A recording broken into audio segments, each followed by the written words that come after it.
अब एक गोरख बाणी भी आप लोगों को चलते चलते सुना दें।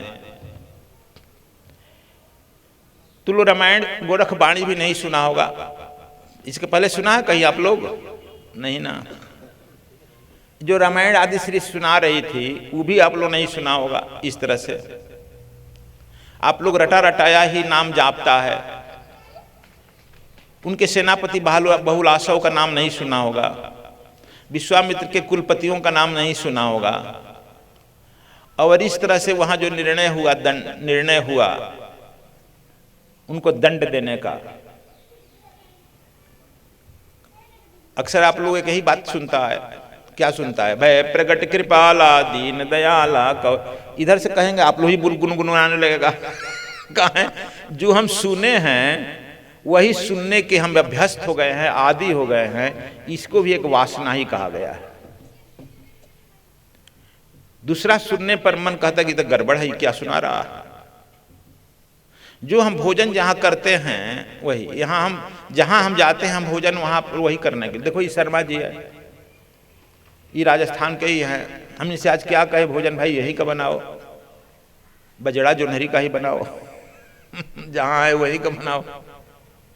साउथ में जाते हैं तो कहें कि चलो भाई वहीं का बनाओ। तो इसलिए कि सब में रहिए सब में बसिए, रुकिए अपनी ठाव। गोरख जी भी कहते हैं गोरख कहे सुनहु रे अवधू, नहीं तो कल हुआ है। नाथ कहे तुम आपा रोषा, उठ कर करी बात न करने। बहु जग है काटे की बाणी, देखी देखी पग धरना।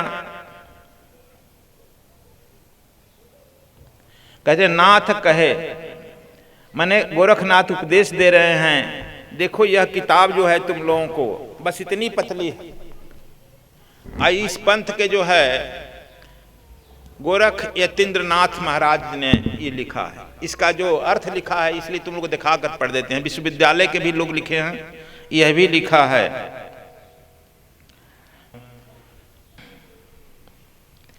गोरख कहे सुनहु रे अवधू, जग में ऐसा रहना।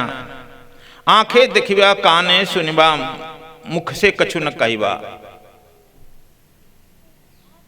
कह रहे हैं कि जोगियों के लिए कहते हैं, गोरखनाथ उपदेश दे रहे हैं कि इस दुनिया में ऐसे रहो कि लिप्त मत रहो, सब कुछ देखो सुनो बोलो मत। आप तो बिना बोले मानेगा नहीं। इस दुनिया में सब कुछ देखो भी सुनो भी। कबीर साहब इसको कहते हैं सब में रहिए सब में बसिए, रुकिए अपनी ठाव। कहा कि सब में रहो सब में बसो, लेकिन रुकिए अपनी ठाव। अपने जो गुरु से उपदेश लिया है उसी का मनन करो, जाप करो, अपने स्थान में रुको। उसे कहने को देखने में बह मत जाओ। मतलब कहते हैं कि गोरख कहे सुनहु रे अवधू, जग में ऐसी रहने, ऐसे रहो, मतलब साक्षी बन करके रहो। दर्पण देखा है? दर्पण शीशा क्या कहता है यहां पर आप लोग? कांच। कांच लेकिन कहते हैं जंगला में भी लगाया जाता है, उसको भी कांच कहते हैं। असली उसका नाम दर्पण ही है, शीशा भी नाम नहीं, जिसमें तुम मुंह दिखते हो। दर्पण, दर्पण में जब तुम अपना मुंह देखते हो तो जैसे हो वही नहीं दिखता। दर्पण से आपके मुंह से कोई मतलब होता है क्या? दर्पण में बहुत खूबसूरत आदमी चला जाएगा, दर्पण बोलता है वाह क्या तुम्हारा मुंह है, कहता है। तुम्हारे चेहरे को रख लेता है अपने अंदर। या दर्पण में कोई हमारे ऐसा कुरूप आदमी भी सामने शीशा के जाए तो दर्पण कहता है भाग यहां से, तुम्हारा चेहरा कुरूप है, बोलता है। दर्पण मौन रहता है। इसी तरह से कहते तुम साक्षी बनकर रहो। कौन क्या करता है, कौन क्या सुन रहा है, क्या कर रहा है, तुमको का मतलब है, सब जरूरी है। आज दीक्षा में भी बताए थे हम, अपने कान को डस्टबिन मत बनाओ। डस्टबिन में कुछ ना कुछ डाल देता है ना, कूड़ा करकट। क्या कान तुम्हारा कूड़ा करकट डस्टबिन है? जो सुनने लायक है वही सुनो, जो देखने वाला लायक है वही देखो। और देखते देखते रिजेक्ट कर दो कि नहीं हम ये नहीं रखेंगे, नहीं देखेंगे।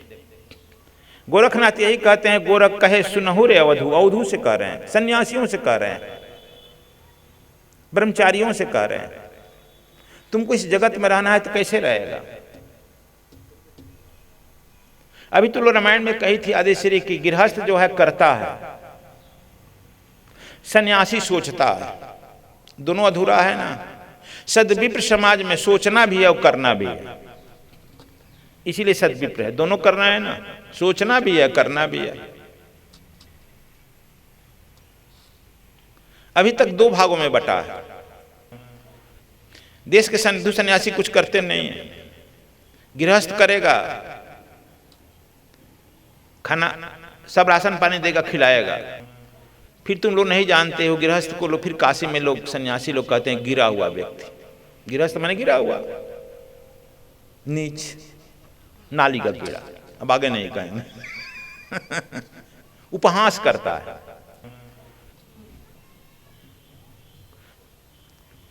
जबकि सन्यासी कुछ दे या ना दे, लेकिन गृहस्थ पर ही जिंदा है साधु की नहीं। बोलो, तुम ही अन्न देगा, तुम ही धन देगा, तुम ही वस्त्र देगा, जब आएंगे तो लेकर जाएंगे तुमसे। हम भी आए हैं तो तुमसे कुछ लेकर के ही जाएंगे। इसलिए हम सद्विप्र समाज की तुम लोग विशेष परिस्थिति समझो। हमने बनाया कि तुम्हें सोचना भी है, तुझे करना भी है, 4 in 1। जरूरत पड़े तो ब्राह्मण की तरह उपदेश दो, सद्विप्र ब्राह्मण विप्र उपदेश दो। समय बदलने पर किसी अबला का चीरहरण हो रहा है तो लाठी डंडा लेकर खड़े हो जाओ, रक्षा करो, शक्ति रखो कुछ। इसलिए योगाभ्यास भी कराया जाता है, शक्ति रक्षा करो उसका। कोई तुम्हारे यहाँ प्यासा पानी आ जाएगा व्यक्ति, तो उसको पानी पिलाएगा कि उसका जाति पूछेगा, पानी पिलाएगा। इसलिए क्षत्रियोचित सेवा है, रक्षा करो। जब कोई रोगी हो गया या लड़की की शादी नहीं हो रहा है, तुम्हारे अपने सामर्थ्य के अनुसार मदद करके शादी कराओ, उसका रोग का निवारण करो। वैशोचित सेवा हुआ, सोचना भी है करना भी है। जब कहीं गंदा हो गया तो उसको साफ भी करो। रोगी आ गया तो उसकी सेवा करने की जरूरत पड़ती है। हम देखो रोड पर टहलने जाते हैं, ये लोग है रोड पर देखते कहीं प्लास्टिक कूड़ा करकट रखता है तो वो लोग फेंकवाते हैं, ये लोग साथ जाते हैं, फेंक बाहर, इधर इधर किनारा करो। तो कहता है गुरुजी हम रोड का जिम्मा लिए हैं। कि जिधर जा रहा है उधर तुम्हारी जिम्मेवारी है।